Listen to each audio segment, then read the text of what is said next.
तो दोस्तों, आज हम बात करेंगे मणिपुर चक्र के बारे में। ये हमारे शरीर के अंदर तीसरा चक्र होता है। शरीर का तीसरा विद्युत केंद्र मणि चक्र या सौर फ्लेक्स चक्र है। यह 7 चक्रों में से एक है। मणिपुर चक्र की स्थिति नाभि के ऊपर 4 आंगुल की चौड़ाई के रूप में वर्णित किया गया है। देखिए, यह चक्र वही है जहां आपकी शक्ति का विश्वास प्रकट होता है। मणिपुर का अर्थ क्या होता है? देखिए, मणिपुर का अर्थ होता है चमकदार रत्न। इस चक्र से जुड़े रत्न या गुण पाचन तंत्र के कनेक्शन को मजबूत करते हैं। देखिए, मणिपुर का तत्व अग्नि है। शरीर के मध्यम तापमान में आग को सक्रिय करने से भोजन के पाचन में मदद मिलती है। ये पीले रंग का प्रतिनिधित्व करता है जो चमक और ऊर्जा का संतुलन लाता है। जब मणिपुर चक्र संतुलन होता है तो एक विश्वास का अनुभव करता है जो स्व प्रेरित होता है और उसमें उद्देश्य की भावना होती है। कोई भी निर्णय लेने में आपको परेशानी महसूस करा सकता है और नियंत्रण संबंधित समस्याएं हो सकती है। अगर आप मणिपुर चक्र को खोल लेते हैं तो इससे आपको थकान, अधिक खाना, विशेष रूप से पेट के आसपास अत्यधिक वजन बढ़ना, पाचन तंत्र विकार और मुंहदेह हो सकता है। मणिपुर चक्र की विशेषताएं क्या होती है? देखिए, ये पीले रंग की ऊर्जा है। 7 चक्रों में से तीसरा मणिकर्ण रंग पीला है। ये रंग ऊर्जा, बुद्धि, व्यक्ति के अग्नि और सूर्य के साथ संबंध का प्रतीक है।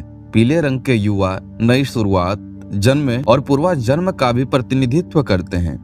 तीसरे चक्र में बहुत अधिक समय व्यतीत करने से जलन हो सकती है। हालांकि इसे विकसित नहीं करने पर व्यक्ति कमजोर, उत्साही और अनुभवहीन महसूस कर सकता है। प्यार और खुशी की भावना जिसे हम अपने दिल में महसूस करते हैं, वास्तव में वो मणिपुर चक्र से ही उत्पन्न होता है और वहां से हृदय चक्र तक उठता है। मणिपुर चक्र और भावनाएं। देखिए, अग्नि तत्व को शरीर में गर्मी या सौर जाल में अग्नि के रूप में घातक हो गया है।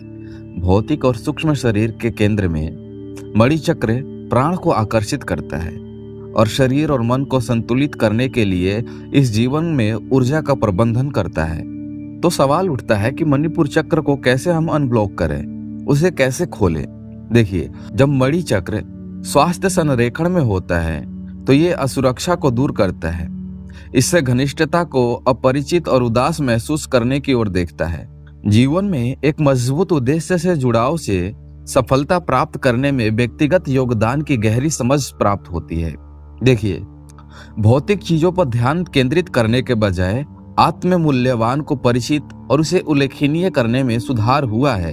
एक संतुलित मणिपुर चक्र हमें प्रभावी ढंग से योजना बनाता है और सफलता प्राप्त करने में सक्षम बनाता है। इस चक्र की सफाई और खोलने वाले व्यक्ति एक श्रेष्ठ नेता बन सकते हैं, एक प्रेरक जीवन बना सकते हैं। मणिपुर चक्र को जागृत करते समय हमें अपने मन में कुछ चीजें बार बार दोहराना पड़ेगा, जैसा अपने बारे में जितना हो सके उतनी सकारात्मक बातें करें। जैसे, मैं शांत, निश्चिंत और शक्तिशाली अनुभव करता हूँ। मैं टुकड़ा का सामना करने के लिए तैयार महसूस करता हूँ। मैं अवसरवादी और सक्षम हूँ। मैं व्यक्तिगत शक्ति में खड़ा हूँ। मैं अपने भीतर की शक्ति का सम्मान करता हूँ। मणिपुर चक्र को संतुलित करने के योग्य। देखिए, इस चक्र के लिए कुछ चिकित्सा पद्धतियों में भौतिकता शामिल है, जैसे योग्य अभ्यास शुरू करना या कोई अन्य व्यायाम जिसमें शारीरिक गतिशील हो। मणिपुर चक्र का तत्व अग्नि है। सूर्य हीलिंग एनर्जी प्रदान करता है, इसलिए हर दिन हमें कम से कम 20 से 30 मिनट धूप में एक्सरसाइज करें या बाहर टहलना चाहिए। यदि आप बाहर नहीं जा सकते तो सूर्य की कल्पना करने की कोशिश करें। उसकी गर्मी, प्रकाश, शक्ति को महसूस करें। बस आपको अंदर से रोशन कर रहा है। इसे हर जगह देखें, हर कोशिका को ये भरता है। कुछ योग मुद्राएं जो मणिपुर चक्र को सक्रिय करती है। देखिए, पहला है वेष्टोतानासन, यानी क्लासिक फॉरवर्ड और बैंड। आगे चलकर ये पाचन क्रिया के लिए सबसे अधिक लाभ ग्रहण करने वालों में से एक है। दूसरा है धनुरासन। तीसरा है अर्धेंद्र मत्यासन। देखिए, अगर आप मणिपुर चक्र को जागृत कर देते हैं तो ये अग्नि तत्व सकारात्मक को प्रकट करने और बनाए रखने के लिए आपके अंदर के नकारात्मक शक्ति को जलाता है। एक संतुलित ऊर्जा केंद्र शारीरिक, मानसिक और जुड़ाव तंदुरुस्ती में योगदान देता है। चरम स्थिति की पहचान और अभ्यास करने से तीसरा चक्र संतुलन करने में मदद मिलता है और इसी सफलता से इंसान दीर्घायु और उसमें भी बढ़ावा मिलता है।